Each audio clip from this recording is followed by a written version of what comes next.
I have recently switched my utility company, electricity and gas, to a new one after 4 years of very happy service. I'm Dave, welcome to Dave Takes It On. Today we're looking at home charging rates, what I had, why I switched and who I switched to. So just a quick recap. I'm not a normal motorist, I do a very high mileage. Just before getting my Tesla Model S, I was averaging about 35 to 40,000 miles a year, a real heavy user. Then when I bought my Model S, the following day we went into lockdown and everything stopped, and I took that opportunity to cut down my hours. I've reached retirement age, so it was semi-retirement for me, so I've cut down my mileage quite dramatically. I've got two part-time jobs. One of them is a part-time job. I work for someone else, and that takes me to various places throughout the country. And the other one is the channel, where I go from place to place looking at EV chargers. And obviously for the first few weeks of the lockdown, I wasn't going anywhere at all. But my mileage now has settled down. I'm doing about 15 to 20,000 miles a year, so I'm still well above average. The average is 8,000, so I'm two and a half times the average, but significantly less than what it was.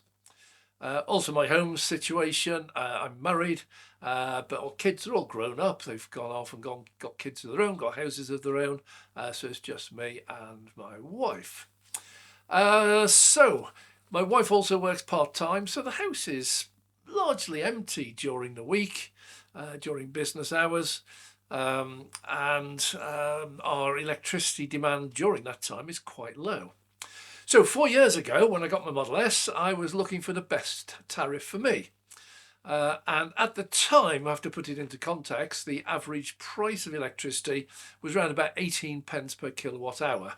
Whoa, it's now dropping down to about 28 pence, and that's regarded as quite good. So we're still significantly higher than we were just 4 years ago. So anyhow, back then, electricity was 14 pence a kilowatt hour, and there are loads of deals on the market. British Gas was offering, I think it was 5 pence, but only for 5 hours. And others were offering 7 pence, 10 pence, etc. Quite a range of offers. Now for me, because of the mileage I do a high mileage, I occasionally come back from one trip and the car is virtually empty. I need to be able to plug in and have it full again. Not every day, but some days I'll be working the next day. And so I need to be able to charge it off-peak overnight. Now with British Gas, they were offering 5 hours, I think, for 5p.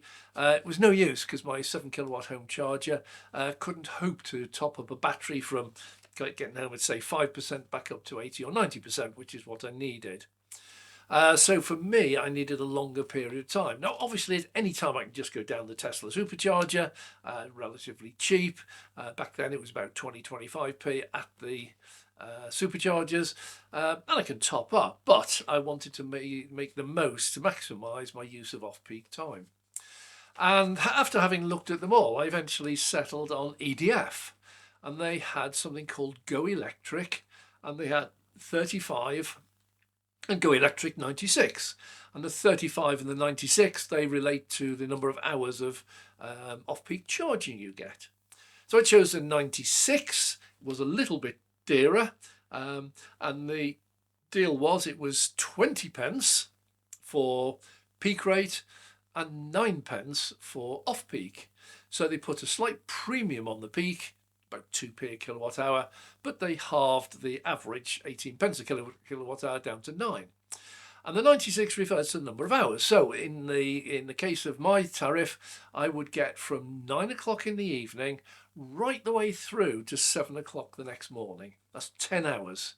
And that was all at half price, off peak. So anything we wanted to do, dishwasher, washing machine, we could set it up after 9 o'clock and it would all be at off-peak rate. And that applied Monday through Thursday. Now Friday was different, and this is what attracted me to this tariff. Friday night, 9 o'clock, the house dropped to off-peak, 9 pence, half price. And it stayed that way right the way through to 7 o'clock Monday morning. So I had the whole weekend. And if you add up the whole weekend plus the 10 hours for 4 nights, you get 96 hours. And that was really good because our house largely is empty during the day. We don't do a lot if we're in. We don't use a lot of power. It's not like my kids who have their own kids now, and their washing machine is going once or twice a day. They've got tumble dryers because they can't get their clothes dry quick enough, particularly the weather we're having recently, and a load of other things as well. So they're heavy users during the day. I'm not. We tend to use very little during the daytime. But when I get in, could be 5, 6, 7, 8, 9 o'clock. It depends on where I've been for the day. I would plug my car in and it's time to come on at 9 o'clock. And whatever state of charge I get back with, I can always get that back to full. I never charge to 100%, but full for me is about 85, 90%. That's all I ever put in it. So I could do that every day regardless. And then at the weekend, if we went off for the weekend, I could just come back, plug it in any time and just top it up again, and it's all half price. And that really suited me. And what I found was when we had the off-peak tariff at the weekend, we tended to do things that we'd normally do during the week at the weekend. So we didn't do any washing during the week. We're not that desperate. There's only 2 of us in the house. Don't have a huge amount. So we'd wait till the weekend, and at the weekend we'd do 1 or 2 loads of washing, and we'd hang it up in the spare room with in the wintertime with the heater on, and it might take a day or 2 to dry. We weren't in a rush. It's not like if you've got kids who need to get the school uniforms dry. So we found we were doing the washing at the weekend. Dishwasher would go on the weekend and any evenings during the week if we needed it. And we also found that during the week we didn't eat big meals, so we wouldn't have big roast dinners or anything. So all we would do is we would have a lot of microwave stuff or stove-top stuff rather than the oven. But then the weekend we would make a special effort and use the oven, maybe Saturday and Sunday. So all of that was at half price. So this really suited me well. And we quickly got into a new routine where we hardly used any electricity in peak time. It was nearly all off peak. And my actual figures, and they've been consistent right throughout the last 4 years, it's about 17% peak, varies between 10 and 20, but currently when I switched it was 17%, but it usually ran a little bit less than that, around about 15%. And 85, 87%, 83% would be peak. And if you work out over the year that I bought, let's use the 17% figure, I bought 17% of all my electricity at the higher price, and it was 2p extra. And I bought 80 odd percent at the lower price. Add it all together, divide by the number of units, and my average rate throughout the whole year came out at 10 pence. 10.3 I think it is. 10.53. So around about 10p, which is near enough half price. And that was quite amazing because when I was, before the lockdown, when I was running a diesel car, my fuel bill was typically £300 to £400 a month. And here we were, and I was actually paying none of that. I was paying less than £100 a month to run my electric car. So that was a big result. I know I dropped my mileage, but even looking at, had I been buying diesel at that rate, I would have paid 2 to 3 times what I actually paid. And it turned out that my electricity bill was round about the UK average. In other words, I was running my EV and it was effectively free. And this was absolutely brilliant for me. I never once failed to charge the car overnight. Every day I wanted it, it was at the charge I wanted. I usually, if I wasn't using it, kept it at about 50, 60, 70% range, just for local nipping out to the shops and everything else. And then when I'm going away or on trips, I'd top it up to 80 or 90%, depending on how far I'm going. That worked really well. And then shortly after that, the price started going up and my tariff went up. It was on fixed for about 2 years, but then eventually they put it up and they changed it up to about 30 pence peak and 11 pence off peak. I still got my 96 hours, and when I added all that up, what I found was it was coming out about 15 pence per unit that I bought throughout the whole year. And consequently, that still made a huge amount of sense because the average standard tariff was up in the 30 pence range. I was still paying less than 15 pence over the year. And that went well for a couple of years. The tariff ended, but it just left me on it, so I just carried on. And then earlier this year, they got in touch and they said, we can't keep that one going anymore. We're going to put your off-peak up to 15 pence and the peak up to 45 pence. Well, this was getting crazy now. It still made sense because if you take it, I only use 17% peak and off-peak and everything else, it would still be actually quite a reasonable deal. But it wasn't as attractive anymore, so I started looking around. And there's nothing else like it on the market. So when I was looking around, I was back to the same problem I had in the first place. I need more than 5 hours. So people like British Gas were out, some of the others offering just 6 hours. And then it got up, and in the end, 7 hours. There were a fair number of contenders, Ovo, Octopus, and Egan, I think it was. And these were all around about 7.5p per kilowatt hour. So this was looking good. But what would happen is, whichever one of those I chose, I'd lose my weekend. In other words, my weekends now would be at peak rate, whatever that peak rate was. And I know it's coming down. It's down this at the moment about 28p. So it's not as serious as it was. But it would normally be like 10 or 11p. So it would be a fabulous deal at the weekend. So I lose the weekends, whichever one I went with. It doesn't matter who. But in the end, most of my viewers' comments recommend me to use Octopus. And Octopus it's a weird one. I'll explain why in just a minute. But it's a weird one for me because so many people were saying I should use that one.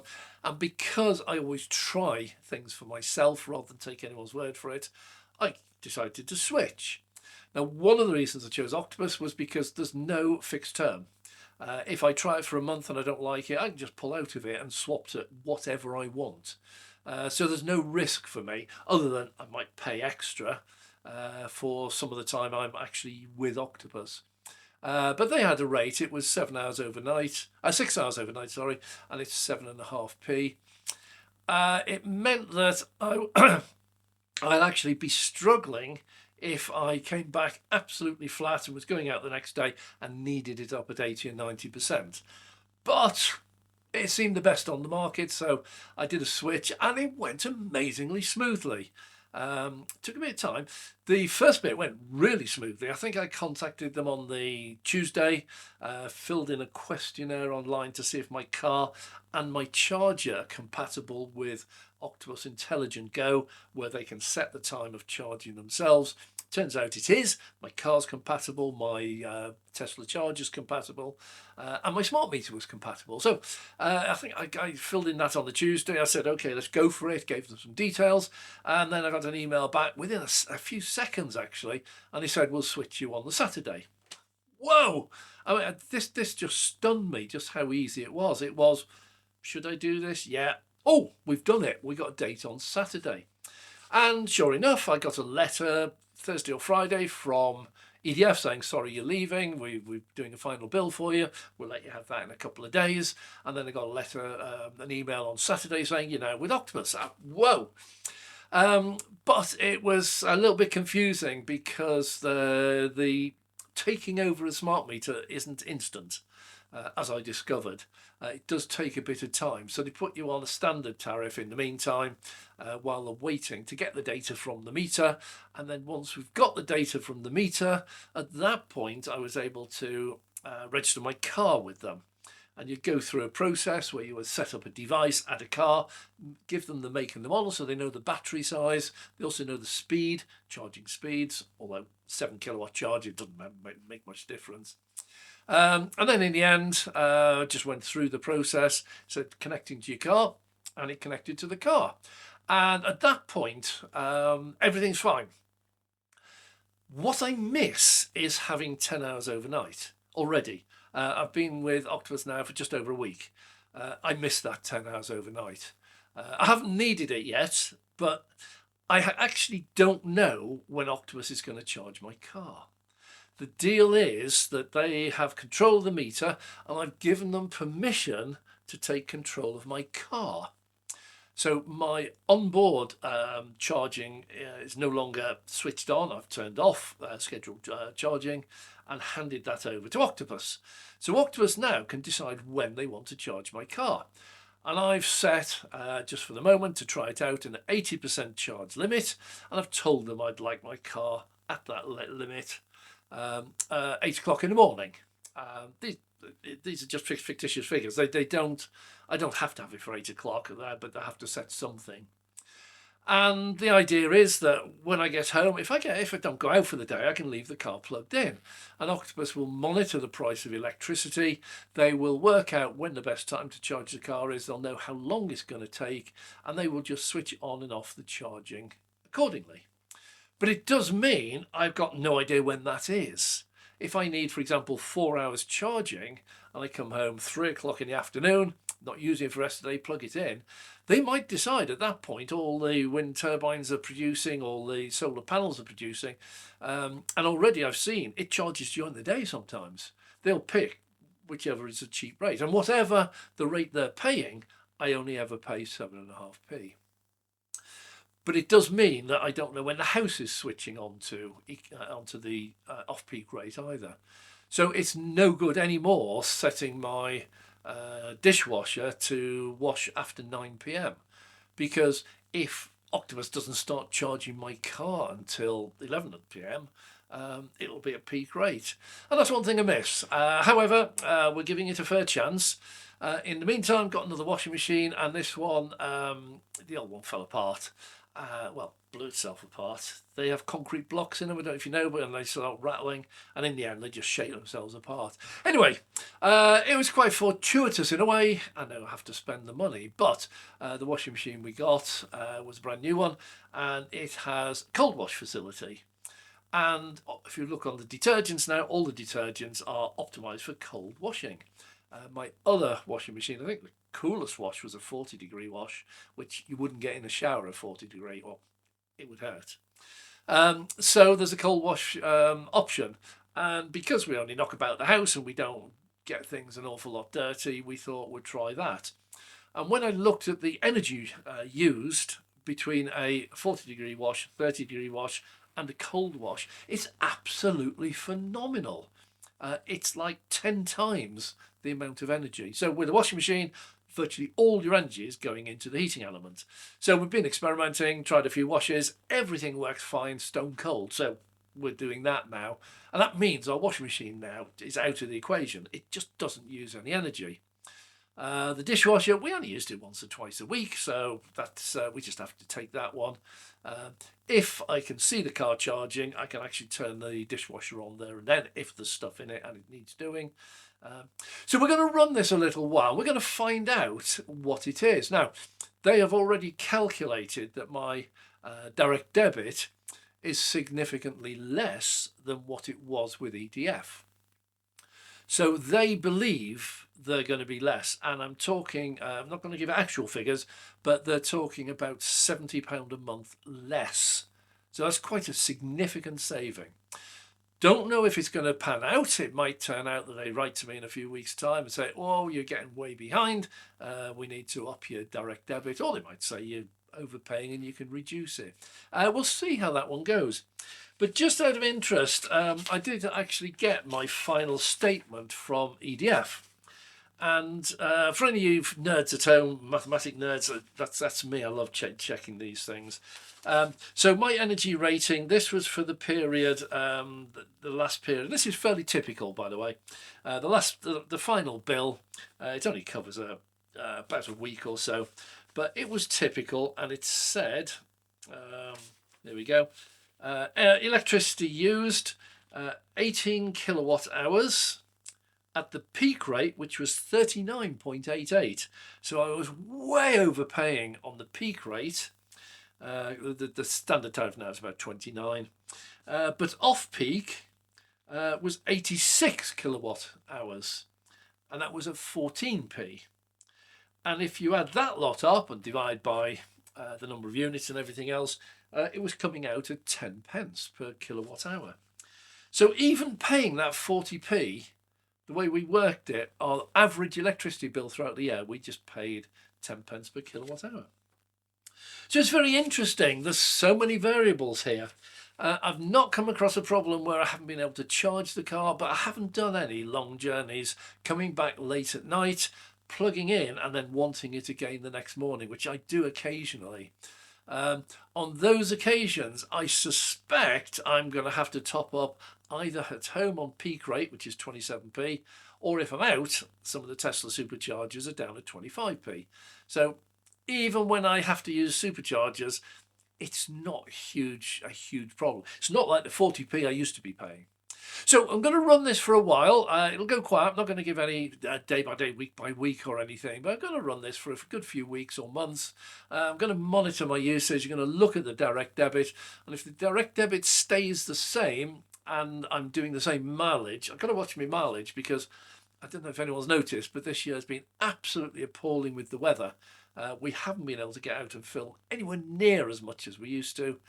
So consequently, my mileage is a bit lower this month. So I can correct for that because I get all the data from the Tesla app and all the data from the smart meter as well. So I'm going to run it for a couple of weeks, couple of months. I'm going to see how it goes. I do have to point out, this was for my specific use, for my specific car, for my specific mileage, my specific house, everything. Don't automatically assume that because it's good for me, it's good for anyone else. You need to look at your usage. And one of the biggest things I would suggest you do is get yourself some really low energy appliances. Washing machine in particular. The energy they use is all going into heating the water. There's virtually none on the motor that turns the drum, and there's virtually none on the pump. They are relatively trivial. And if you can change your washing machine to one of those, that on its own will just dramatically drop your bill. But if you can then shift that to an off-peak period, that will save you a huge amount. And just really look at your energy. My whole house now is LED, ultra low, low consumption devices. Even my studio lights here, both of them, they're LEDs. This one on the left, that one. That one it's around about 7 or 8 watts. It's about 10% brightness at the moment, so it doesn't use anything at all. The big one, it's 100 kilowatts, 100 watt, but I only run that at about 40% as well. That's the big one up there. So even these use very, very little energy. So that's it for this video. I just thought I'd bring you up to date on that and let you know what I've done, why I'm doing it. And then I'll do a full follow-up once I've got a couple of weeks, couple of months of data to go to. And I'll be able to give some recommendations for other people. So thanks very much for watching.